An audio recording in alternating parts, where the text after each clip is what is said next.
분석에 대해서 할게요. 이건 굉장히 간단합니다. 근데 은근히 점수 주려고 시험에 나와요. 그러니까 말 그대로 상관분석이란 우리 상관이 있다고 그러잖아요. 그럼 뭐예요? 두 변수 간 관계를 알아보기 위한 분석입니다. 그래서 그 상관 계수라는 걸 써요. 즉 correlation coefficient, 서로 어떻게 연관을 있느냐, 영향을 주느냐, 그때 알기 위해 쓰는 거고요. 그래서 상관이라고 하면 우리가 1에 가까울수록, 그러니까 예를 들어서 어떤 거 x하고 y가 이렇게 있어요. 근데 보니까 이 분포 3포도를 그려보니 이렇게 몰려 있어요. 그러면 서로 이게 이렇게 보시면 돼요. x가 증가하는데 따라서 y도 동시에 같이 증가를 해요. 그러면 이럴 때 양의 상관관계에 있다고 하고요. 예를 들어서 독립적으로 이제 원서를 보면 그렇게 나왔습니다. 서로 방향이 서로 제각각이야. 지 멋대로 돌아가. 막 이렇게. 그래서 이거 기출 문제로 나온 적이 있는데, 예를 들어서 원형으로 그냥 이렇게 나와 있어요. 그러면 이럴 때 상관관계가 없으면 이걸 이제 상관관계를 로라고 하거든요. 그래서 두 가지 xy라면 xy 이렇게 표시를 합니다. 그때 이게 0 이렇게 서로 독립적으로 방향을 생각하시면 돼요. x가 증가한 방향인데 y도 똑같이 변수겠죠. 변수도 같이 증가해. 예를 들어서 가장 대표적인 게 우리가 그렇게 믿고 TV 광고를 하는 거잖아요. TV 광고를 할 때 광고를 하면 매출이 증가돼. 근데 같은 방향으로 가. 돈을 들이면 들일수록 홍보 효과가 커서 가. 이제 그렇게 됐을 때 매출이 올라. 그러면 서로 양의 상관관계가 있다. 같은 방향이면 서로 달라. 보통 이게 우리가 아는 이게 뭐야? 수요 곡선 생각하시면 뭐 경제학은 뭐 공부하셨죠? 고등학교 때라도. 그러면은 수요와 공급곡선 아실 테니까 수요 곡선 보면 어떻게 해요? 가격이 오르면 수요가 비싸니까 안 사. 적어져. 다른 방향으로 하죠. 그럴 때 음의 상관관계로 하고요. 0에서면 상호 독립적인 방향. 알았죠? 이렇게 생각하시면 됩니다. 쉽죠? 그래서 1하고 마이너스 범위가 가끔 나와요. 그래서 마이너스 1하고 그렇죠? 2로는 xy는 1 사이다. 그걸 여러분들이 아시면 됩니다. 근데 이제 중요한 게 이제 시험에 나온 게 이거예요. 스피어만 상관계수가 나왔었어요. 많이 나와요, 은근히. 그러니까 우리가 보통 연속용 할 때는요, 피어슨이라는 사람 아시죠? 굉장히 대단하신 분 같아요. 그래서 등간 척도 이상. 그러니까 우리가 5점 척도, 7점 이렇게 아시죠? 뭐 5점 척도, 7점 척도 하면은 뭐 고객 만족도 이런 거 하면 매우 만족, 보통, 뭐 약간 불만족, 매우 불만족 이렇게 하는 게 5점 척도잖아요. 그러니까 이건 사실 등간이죠. 근데 이제 등간 척도부터는 감정이나 이런 것들을 그래도 등급 어리게 등간은 등급이나 똑같기 때문에 온도랑 같이 시험에 많이 나온다고 그랬잖아요. 척도할 때. 그러니까 솔직히 비율 척도만큼 연속 함수가 아니라서 엄밀히 말하면 할 수는 없지만 사회과학에서는 이렇게 정확하게 뭐 연속으로 딱딱딱 나올 수가 측정이 안 되니까 사람 감정이 보통 이제 설문지를 받아가지고 할 때는 이거를 이제 연속형 함수로 보고 두 변수의 상관관계를 측정이 가능하다. 그리고 잘 나오니까 이 피어슨 상관계수로 하면 자, 근데 스피어만 상관계수는 뭐냐면 이게 시험이 많이 나와요. 이거 서열 척도다. 그래서 두 변수 상관관계를 측정하는데 서열이랑이 뭐야? 순서 있다는 거죠. 순서형 변수. 면목 척도처럼 똑같이 정보량은 작아요. 그렇죠? 근데 보통 근데 이제 면목 척도는 빈도수만 나타낼 수 있어요. 그러던데 이거는 순서까지 오더를 나타냈다. 그렇죠? 그래서 R 코드는 코릴레이션에 COR 하고 두 개면 XY 넣으시면 됩니다. 그래서 이제 옵션을 넣을 때 안 하면은 디폴트가 피어슨이에요. 그래서 그렇지만 이제 메소드 방법 이 옵션을 넣어서 피어슨을 해줘. 스피어만 같은 경우에는 스피어만으로 이렇게 하고 코드를 집어넣으면 되고 우리 실습에서 오늘 실습이 많아요. 그래서 이론을 좀 줄여요. 왜냐면 실습 때도 간단히 언급이 되기 때문에 이론이 여러분이 바로 들어가면 또 헷갈리니까 큰 그림부터 이론을 해주는 거니까요. 그래서 EDA, Explorer Data Analysis라고 해서 처음에 보면 EDA를 합니다. 그래서 데이터 시각화가 되게 중요하다고 그랬죠. 빅데이터에서는 어떻게 생기는지 바로 못 보잖아요. 눈으로 안 보이는 데이터, 센스 데이터 같은 경우는. 그러니까 어떻게 하냐면 전체적으로 데이터 시각화를 합니다. 그리고 찾아보는 거, 탐색하는 거죠. EDA 방법을 쓰시고요. 그래서 한번 보실 거고 그 다음에 변수와 스탠다드 디비에이션이 뭔가 그거에 대해서 제가 이제 외국인 학생들 가르쳤던 자료가 있습니다. 그래서 그거를 여러분들이 자료를 갖고 할 거예요. 그리고 코릴레이션에 대해서도 같이 상관분석 같이 우리가 실습해 보도록 하겠습니다. 그래서 상관분석 실습하고요. 아마 여기까지가 오늘 수업이었습니다. 수고 많으셨습니다. 이론 수업은 여기까지요. 실습 바로 볼게요. 자, 여러분 이번에는 우리가 데이터를 처음 분석할 때 가장 먼저 해야 되는 게 탐색적 그 데이터 분석이거든요. 그걸 이제 Exploratory Data Analysis라고 해서 EDA라고 보통 합니다. 이 과정을 먼저 해야 돼요. 그러기 전에는 먼저 여러분에게 설명을 드리면 우리가 Population 하면은 우리 모집단을 말하고요. 그리고 Sample 하면은 우리가 그 중에서 표본을 말합니다. 그거 한번 다시 한번 정리를 하면 지금 영어로 써있지만 제가 말로 설명을 드릴게요. Population이라고 하면요, 우리가 연구하고 하는 대상이라고 생각하시면 돼요. 그래서 이걸 대문자 n으로 하고 또 다른 이름으로는 parameter라고 합니다. 자, 그런데 이제 표본, 샘플은 그 중에서 우리가 일부만 추출해서 우리가 보고 싶다고 그랬잖아요. 그래서 그 말 그대로 모집단의 일부분이라고 이렇게 지금 설명이 돼 있고, 그거를 소문자 n을 쓴다. 그래서 이걸 통계치, 그래서 statistics 이렇게 말합니다. 자, 우리가 그리고 그래서 이게 뭐냐면 우리 어차피 R 프로그램에서 마지막에 summary라는 그 함수가 있었잖아요. 그러면 이제 쭉 나오는 것 중에 가장 대표적인 게 이제 빅 5라는 걸 여러분들이 통계학을 공부하시면 나와요. 그 빅 5 중에 세 가지가 지금 먼저 나옵니다. 그게 뭐냐면 mean, median, mode예요. 이 세 가지를 구별을 좀 하셔야 되는데 mean이라는 건 바로 평균입니다. 우리가 평균 되게 알잖아요. 단순 평균을 많이 쓰죠. 전체 10개가 있으면 10개를 다 더해서 우리가 n으로 나눠주는 거. 그걸 한번 보시면 복습하는 거예요. 대신 데이터를 갖고 한번 만들어 보겠습니다. 이렇게 지금 어떤 데이터 자료가 있어요. 뭐냐면 삼겹살집이 몇 개나 보통 있는가. 뭐 솔직히 여기는 되게 숫자가 적지만 한번 해볼게요. 서울하고 부산을 비교해보고 싶은 거예요. 그런 다음에 이 서울하고 부산 이 데이터를 이제 벡터 형식으로 보시면 된다고 그래요. 이게 하나로 숫자 하나씩 있는 거. 그 벡터 형식을 어떻게 우리가 데이터 프레임, 즉 우리가 이걸 이제 영어로는 태블러 폼이라고 하거든요. 즉 우리 엑셀처럼 행과 열이 있는 형태 있죠. 그렇게 데이터 프레임 형태로 만들어서 삼겹살이라고 우리가 평균을 내요. 그러면 지금 어떻게 돼요? 이렇게 우리가 행과 영리에 있는 서울과 부산 이제 벡터가 컬럼 형식으로 지금 채워진 걸 여러분 볼 수 있어요. 그래서 우리가 어떤 각각의 변수로 접근할 때 달러 표시로 우리가 아래선 가죠. 그래서 삼겹살이라는 변수에 가지고 있는 중에서 서울이라는 그리고 부산의 각각을 요 컬럼 값을 다 우리가 평균을 내고 싶은 거예요. 단순 평균을. 그랬더니 서울은 지역에 있는 삼겹살집은 9.6개 정도가 평균적으로 있고, 이거 한 동네라고 생각하시면 될 것 같아요. 네, 부산의 어떤 한 동네 지역은 보니까 보통 한 동네당 한 7.08개가 있더라. 이게 이제 평균값입니다. 우리가 제일 많이 쓰는. 근데 우리가 이 평균은 제가 예전에도 한번 설명을 했을 거예요. 기술, 그쵸?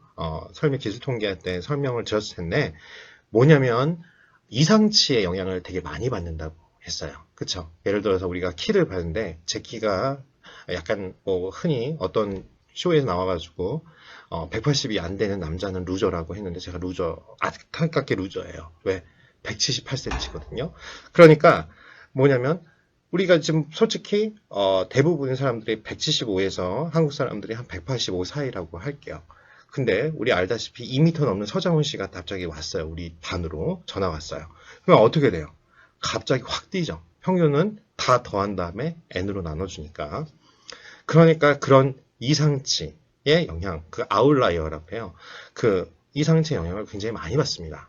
근데 메디안은 그냥 우리가 키 순서대로 쫙 나열을 한 다음에 그 중에 가운데 중간값을 나타내는 게 중위수 또는 중간값, 그게 메디안이라고 합니다.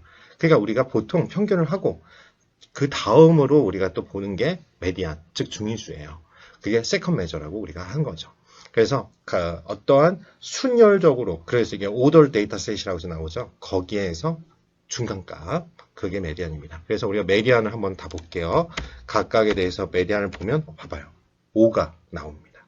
그렇죠? 그래서 우리가 제일 많이 쓰는 게 썸머리고, 이거 기출문제이기도 하죠. 썸머리에서 우리가 나오는 어떤 데이터 양이 뭐가 있냐. 실제로 기출문제인데요. 삼겹살을 쳐보면 5가지, 빅5라고 그래요. 그리고 보여지는 건 6개인데요. 실제로는 5가지가 나오는 겁니다. 뭐냐면 쿼타일이 나와요. 4분위수. 우리 알겠지만 IQR 기억나시죠? Q3에서 Q1. 왜 그 사이 뭐가요? 50%의 전체 데이터가 나오고 우리가 박스 플롯을 그리는 나무 상자 그림이죠. 그리는 이유는 뭐야? 이 상체의 영향을 안 받고 전체 데이터의 절반 이상이고 전체 데이터 구조를 볼 수 있다. 그리고 거기에 표시되는 검정 굵은 실선은 뭐예요? 메디안을 나타낸다. 이렇게 설명을 했어요. 그걸 알고 싶은 거예요. 그래서 최소 최대값, 이제 상위 마지막에 이제 그 벗어나면 이제 뭐예요? 이상치인 거죠. 그리고 4분위수, 1, 4분면, 그 다음에 3, 4분면이 나오는 겁니다. 그리고 메디안, 중위수, 그리고 민. 이게 각각 서울하고 부산하고 딱 보여져요. 그러면 우리가 아까 아침에 말한 것처럼 민값이 서울은 9.6이고 부산은 얼마예요? 7.08이고 중위수는 5고. 그러니까 약간 전체 중간은 5인데 서울은 약간 지역 그 각각의 삼겹살 집이 차이가 좀 있죠. 그렇게 보이는 거. 부산은 별로 이제 메디안은 5개니까 5니까 민값은 7이니까 그렇게 치우쳐 있지는 않고 그런 형태의 그림을 보일 겁니다. 그래서 보다시피 메디안은 즉 이상치의 영향을 덜 받는다. 이걸 하고 싶은 거예요. 자, 그래서 이제 우리가 문제가 뭐냐면 근데 우리가 코스트를 알고 싶은 거예요. 그죠? 가장 낮은 저비용 코스트가 적고 그리고 또 평균이 있는 레스토랑의 그 대다수가 뭐가 있는가 얼마나 많이 나오는가를 알고 싶을 때 우리가 쓰는 게 모드, 즉 빈도수, 최빈도 값을 우리가 씁니다. 왜냐면 우리가 많이 알고 싶잖아요. 어떤 숫자가 많이 나오는가. 그걸 알고 싶은 거예요. 그래서 이거는 모드 이렇게 없어요. 아쉽게도 아래는. 그래서 우리가 뭐냐면 테이블을 만들어서 그 빈도수가 어떻게 되어 있는지 알아봐야 됩니다. 그래서 테이블 함수를 써서 삼겹살의 서울을 x라고 놓을게요. 변수 x를 한번 보니까 이렇게 1부터 쭉 나열됐고 이게 몇 번 나타났는지가 보여집니다. 그랬더니 딱 눈에 봐도 몇 개 안 되니까 3이 3번 나온 걸 여러분들이 확인할 수 있어요.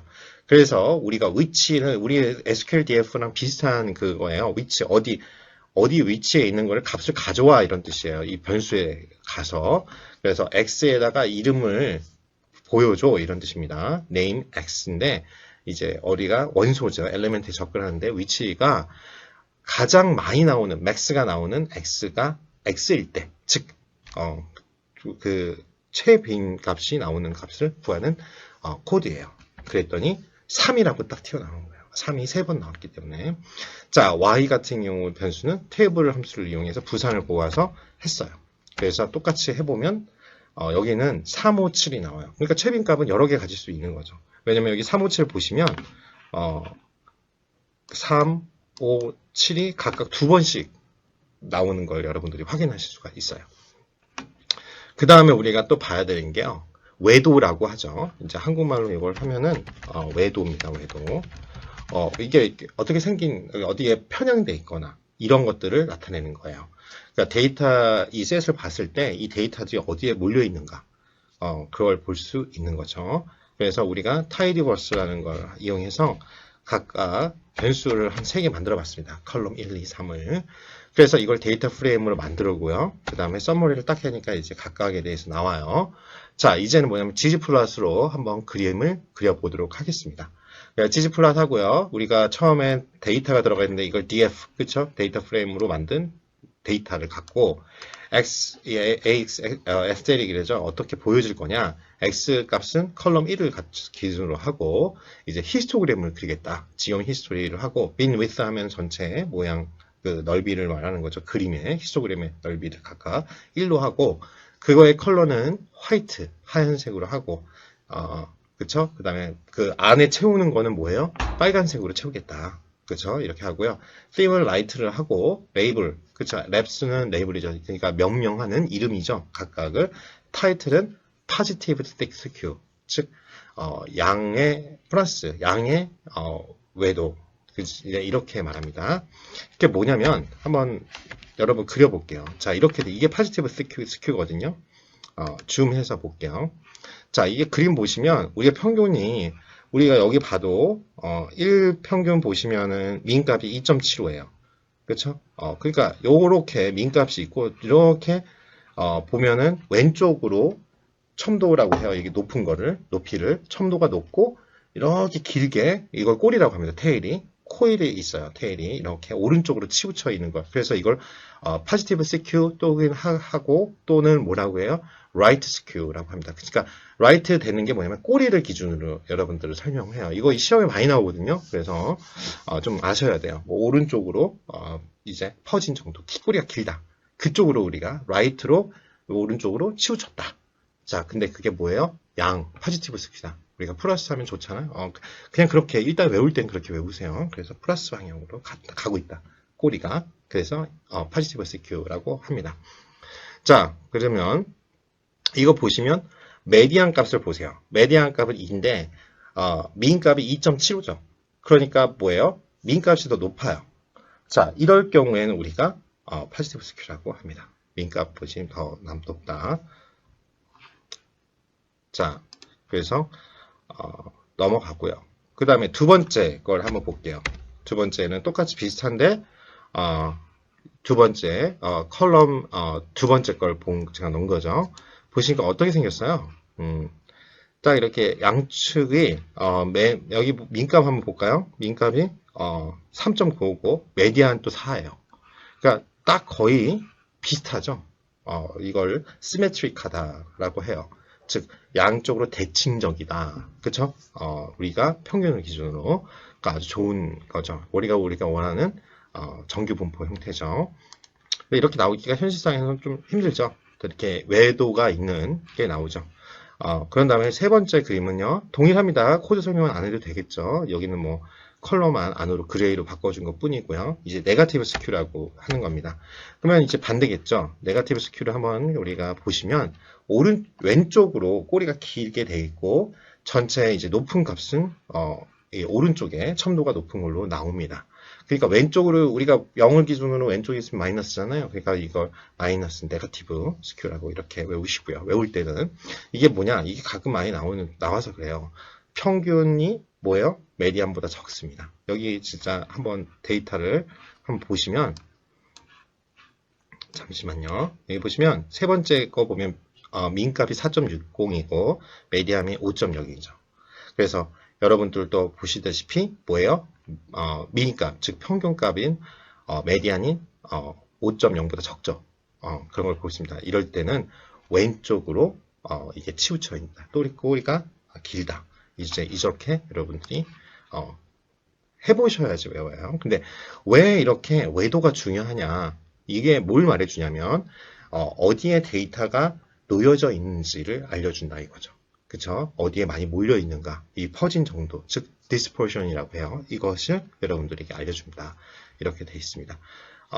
그러면 나머지는 여러분들 한번 돌려보시고요. 네, 그렇죠. 이게 지금 대학교에서 진짜 이렇게 숙제를 외국인 학생들에게 내주는 그 과제물이다 보니까 그걸 이용해서 지금 설명을 드리고 있습니다. 그러면 일단은 이거 EDA는 여기까지 하도록 하겠습니다. Variance and Standard Deviation 그죠? 왜냐면 분산과 그 다음에 표준 편차. 이쪽 이제 통계 쪽에 잠깐 설명을 드릴게요. 이거 각각에 대해서는 ADSP 자체로는 나오진 않아요. 근데 언급만 조금 하고 넘어가고 문제 사이에 있어요. 근데 이제 그러니까 개념은 알고 계셔야 되고 그래서 개념 설명을 잠깐 해드리면 우리가 variation은 퍼진 정도. 근데 우리가 이게 보통은 어떻게 돼요? 전체에 원래 우리가 원하는 x 값, 그쵸? x에서 x 바를 빼주고 그걸 제곱을 하죠. 그 이유가 뭐냐면 우리가 원하는 우리가 임의로 그린 예측치가 있는 값 중에 표준 그 평균이에요. 거기서 떨어진 정도를 우리가 분산이라고 하는데 그 정도를 일단 magnify, 즉 확대를 쫙 하기 위해서 그쵸? 영향을 안 받기 위해서 제곱을 해요. 제곱을 하게 되면은 어떤 일이 일어나요? 절대값을 씌우는 방법이 있고 제곱을 하는 방법이 있어요. 나중에 회귀 분석할 때도 자세히 설명할 텐데 이론할 때 왜냐면은 절대값을 하게 되면 플러스 마이너스로 나올 수가 있잖아요. 근데 제곱을 하게 되면은 이제 플러스 값이 나오는 게 되기 때문에. 근데 봐요. 이 거리잖아요. 우리가 떨어진 정도를 나타낼 때. 그러니까 거리니까 마이너스 값이 나오면 안 되죠. 그쵸? 길이니까 랭스라고 하죠. 그러니까 우리가 보통은 제곱을 씁니다. 절대값을 씌우는 것보다. 그래서 제곱을 하고 어떻게 해요? 원래 값으로 돌아가야 되니까 루트를 씌우면 그쵸? 이게 다시 원래 값으로 나오죠. 그래서 그 중에서 양의 값만 이제 쓰는 건데요. 그래서 사실은 스탠다드 디비에이션이 그 분산에서 베리언스에서 루트를 씌운 그 스퀘어드 루트라고 하죠. 한 겁니다. 그 다음에 우리가 여기 지금 좀 쓰이는데 뭐냐면 이 스탠다드 디비에이션 즉 표준 편차인데 이게 상대적인 것을 할 때 코이피시언트라는 of variance라는 걸 써요. 이게 뭐냐면 단위가 틀릴 때 예를 들어서 weight하고 height처럼 우리가 키나 몸무게 이런 식으로 서로 다른 단위를 하거나 우리가 이제 여기 얘 같은 게 뭐냐면 서울하고 LA 미국 LA의 피자값 비교를 하려는 그런 예문이거든요. 그러면은 피자가 미국에서는 피자를 US 달러로 결제를 할 거고 우리나라에서는 코리안 원으로 할 거 아니에요. 그렇죠? 그러니까 이걸 어떻게 해요? 스케일을 비슷하게 해줘야죠. 그렇죠? 우리가 마치 정규화해서 표준화 하는 이유가 그거잖아요. 서로 비교하기 위해서. 그럴 때 그 실제로 각각에 대해서 얼마나 코이피션트 서로의 영향력이 있는가 상호 교환 그 상대적인 그런 편차를 알고 싶을 때 coefficient of variation 그렇죠? 이런 용어를 씁니다. 그래서 이 내용이 나왔을 때 뭔 말하는지는 아셔야 된다 이거죠. 결과값을 우리가 이게 필기시험이기 때문에 각각에 대해서 뭐 코드 돌리거나 코드 문제 뭐 나와봤자 서머리 그렇죠? 몇 개 많이 쓰는 그런 코드만 이제 요즘에 나오지 그거 자체는 잘 안 나온단 말이에요. 그렇죠? 그래서 아무튼 벡터 값으로 어떤 값들이 쭉 나열되어 있는 걸 서울하고 LA에다가 집어넣어 보겠습니다. 그런 다음에 데이터 프레임을 만드는데 이 서울하고 LA 변수를 갖고 와서 비교하기 위한 표를 만드는 거예요. 데이터 프레임 형식으로. 그래서 피자라고 하겠습니다. 피자 이제 가격을 알고 싶은 거예요. 그래서 피자 하고요. 지금 여기 쓸데없는 게 있어서 좀 지울게요. 네. 그런 다음에 이제 다시 한번 돌려보겠습니다. 그렇죠? 그 다음에 피자를 딱 칠게요. 그러면은 저기 그림 나오죠? 예, 이렇게. 요거는 뭐냐면 내가 피자에다가 이 원소에다 직분해서 열을 하나 더 만든 거예요. 서울의 MXN이라고 값을 또 있어서 만들었습니다. 자, 이 부분에서 우리가 한 가지 중요한 게 있어요. 배웠는지 어플라이 함수 제가 설명을 드렸던 것 같은데 sapply라는 게 데이터 프레임에 쓰는 거예요. 우리가 많이 쓰는 게 뭐 tapply 계열이 많아요. 근데 sapply하고 lapply를 제일 많이 써요. 그래서 lapply 같은 경우는 리스트 형태로 나오는 거고요. 그 다음에 sapply 같은 경우에는 어떤가요? 데이터 프레임 형태로 나옵니다. 여기 보시면 데이터 프레임으로 뭐냐면 원소 각각의 안에 있는 원소부터 원소까지를 계속 우리가 반복적으로 시키고 싶을 때 sapply를 적용합니다. 자, 그래서 예를 들어서 뭐냐면 이렇게 내가 데이터는 지금 우리가 만든 피자라는 데이터가 있어요. 이거 그쵸? 이 피자라는 데이터에다가 뭐예요? 우리가 하고 싶은 값을 여기다 집어넣으면 돼요. lapply. 근데 그걸 리스트 형식으로 보여줘. 그러면 이렇게 나옵니다. 세 개의 변수가 있잖아요. 서울 5.4, LA 5.5, 서울 MX는 103.667 이런 식으로 지금 나오는 거죠. 근데 이제는 sapply는 데이터 프레임 형식으로 나오니까 이렇게 표 형태로 나옵니다. 깔끔하죠? 우리가 보통 원하는 게 이거죠. 그러면 우리가 이제 기본적으로 알고 싶은 게 이거죠. mean, variable, 그 다음에 standard deviation인데 각각에 대해서 서머리 하면 전체를 그냥 통으로 보여주고 우리가 접근을 하는데 반해서 이거는 각각에 대해서 우리가 이렇게 명령을 해서 보고 싶은 거를 추천할 수가 있는 기법입니다. 많이 써요. 디플라이 형태가. 자, 그래서 이렇게 해서 지금 보니까 서울은 어떻게 해요? 평균 한 5.4고 LA 5.5고 이렇게 나오고 그 다음에 이 분산보다 이제 표준 편차가 더 정확하냐 표준 편차를 보시면 분산은 거의 LA나 서울이랑 비슷한데 그쵸? 여기 보면 스탠다드 디비에이션도 거의 비슷하네요. 그쵸? 그리고 우지가 알고 싶은 거는 코이피션트 베리어블이에요. 아까처럼 상대적 이제 차이, 그 분산의 차이를 알고 싶을 때 이 코이피션트 베리언스를 하시면 S apply 피자에다가 스탠다드 디비에이션 한 거에서 우리 뭘 나눠주냐? 평균 값을 나눠주게 되어 있어요. 공식에 의해서 S apply 피자라는 거에 들어가서 민 값으로 나눠주시면 돼요. 그런 다음에 보시면 이렇게 나옵니다.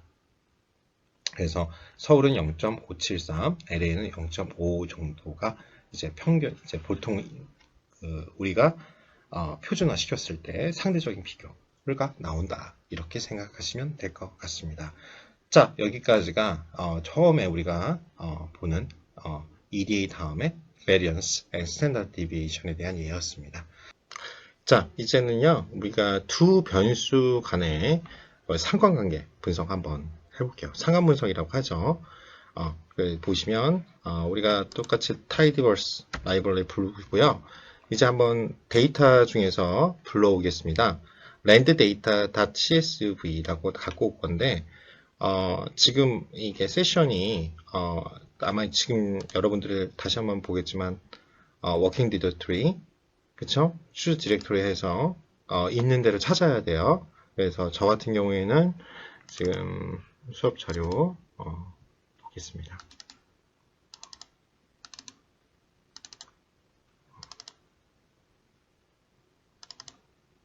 자, 여기에 있을 거예요.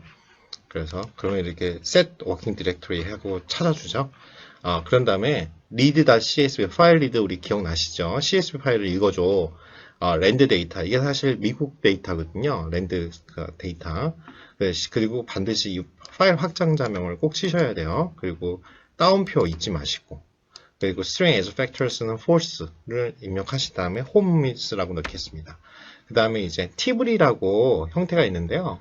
tible은 데이터 프레임 형태에서 tidyverse라는 이 패키지가 생기면서 갖고 온 거예요. 그러니까 tidyverse가 있으면서 뭐냐면 사람들이 일일이 하나하나 클랜 가가지고 이렇게 다운받았단 말이죠. ggplot2나 뭐 이렇게. 근데 이제 이쪽은 많이 쓰는 걸, 자주 쓰는 모듈을 자기네들이 갖고 와서 만들었고, 데이터 프레임 또 우리가 항상 보면은 str 하면서 이 각각의 파일들을 우리가 임포트를 할 때 어떻게 되냐, 이 각각의 변수들이 어떠한 형태로 되어 있는지를 궁금해해가지고 우리가 다 찾아보잖아요. 그 과정을 형태는 데이터 프레임인데 보여주는 거예요. 이 각각의 변수가 이거는 정수인가? 그럼 정수는 인티저. 이해되시죠? 이런 식으로 보여주는 거예요. 그래서 한번 보시면 지금 tible이라고 나오죠? 그래서 요거 보시면은 어떻게 되어 있어요? state는 캐릭터, 즉 그 스트링 형태인 거죠. 문자다. 그 다음에 date는 더블 형태고 home.value는 인티저 정수고 이런 식으로 더블 이렇게 표현을 해준다는 거죠. 그리고 깔끔하게 표처럼 보여줍니다.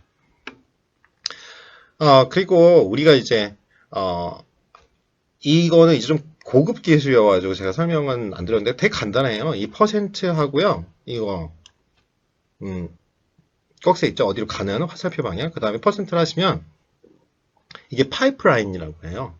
즉 뭐냐면 우리가 이걸 칠 때 하나씩 어떻게 homes 하고 또 치고 그 다음에 그 중에 subset이라고 그래가지고 일부분만 갖고 와 이렇게 또 치고 그쵸? 그리고 또 치고 이게 귀찮은 거예요. 한 번에 가고 싶은 거예요. 이렇게 이렇게 각각의 모듈이 있는데 연결했다. 그래서 한 번 이 코드를 하면 끝까지 결과가 나오는 우리가 셀렉트하는 결과 그거를 이제 파이프라인이나 기능인데요. 보면 홈즈로 가서 이거 실행하고 그 다음에 subset 즉 중간 부분 집합을 가져와 뭐야? 데이트가 여기 지금 데이트 나오죠? 지금 이 뒤에가 다 안 보이는데 2001.25 그쵸? 여기인 게 데이트에 이게 있으면 가져오고 그것만 가져오고 그리고 그 다음에 뭐예요? ggplot으로 그림을 그려줘 이거예요. ggplot 보면은 우리가 알고 싶은 게 이거예요. 가격이 올라갈수록 코스트가 일반적으로 이 어떤 건물을 짓는 그 비용이 증가하잖아요. 그거를 관계를 좀 알고 싶은 거예요. 그래서 그거를 하는데 보면은 너무 단위가 크니까 그걸 로그를 취한 거예요. 그쵸? X를. 그런 다음에 이걸 그려주고, 그 다음에, 이걸 3점도 형체, 포인트 형체로 지원 포인트를 사용해서 그려주고 테마는 뭐 라이트를 쓰고 레이블 랩스죠. x에다가 랜드 밸류, 즉 뭐냐면 땅값, 그쵸? 땅의 가치, 그 가격이 얼마 정도인지. 근데 로가디스리즘, 그래 뭐냐면 로그를 취했잖아요. 그러니까 트랜스폼, 형태가 변한 거다. 이렇게 이름을 우리가 명명하고 y축에는 뭐예요?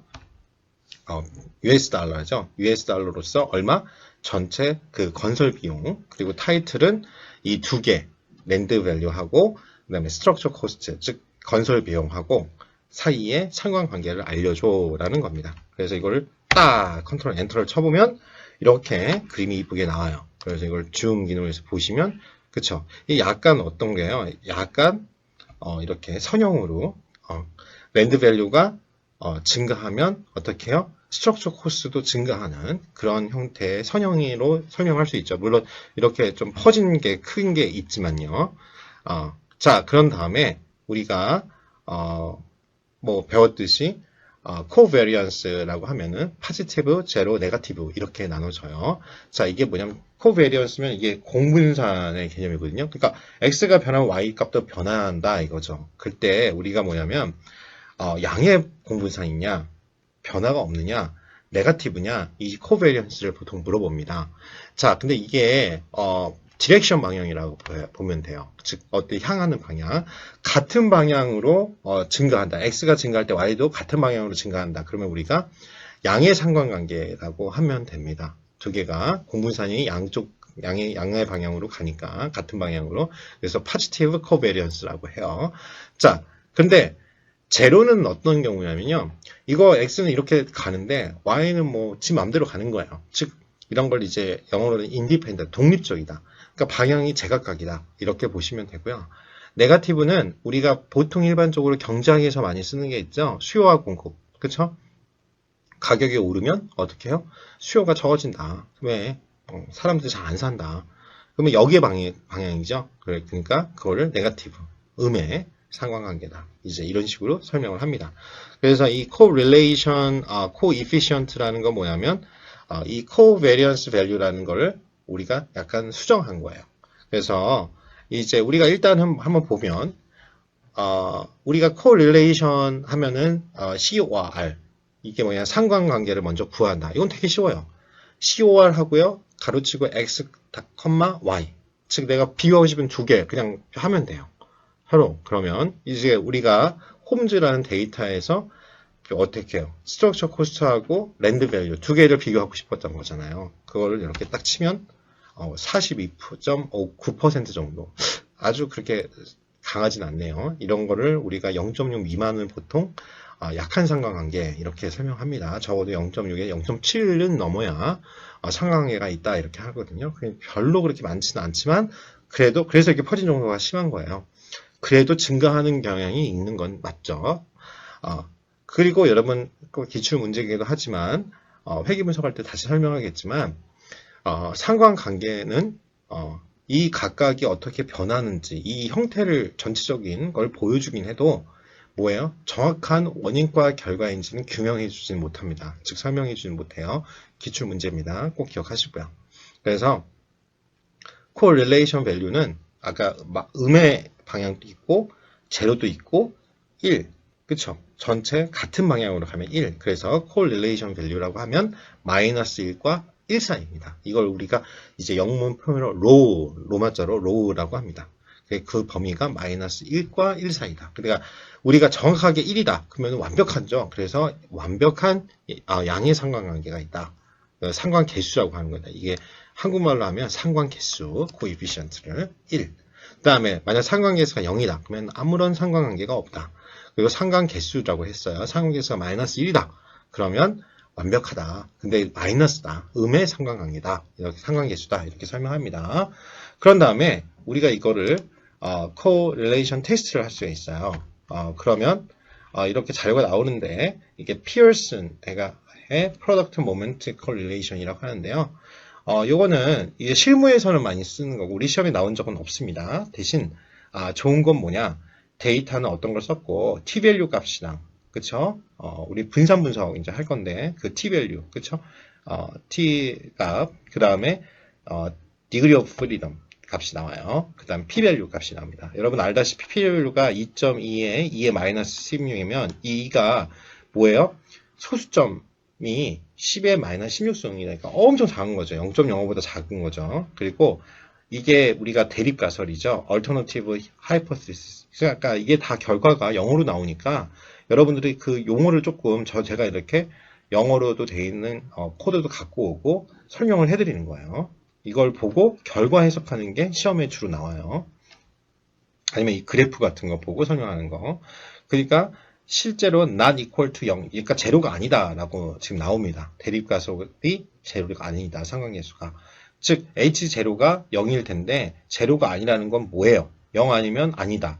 즉 대립가설이 맞다. 이런 뜻이 있게 되겠죠. 그러니까 요거는 상관관계가 있다는 뜻입니다. 제로가 아니니까. 그리고 95% confidence interval이라는 게 신뢰 구간이죠. 여기가 나오는 거고요. 그 다음에 이제 코리에는 0.429, 즉 43% 정도의 상관계수가 있다. 이렇게 여러분들이 해석하실 수 있습니다. 자, 여기까지가 상관관계, 상관분석에 대한 내용이었습니다.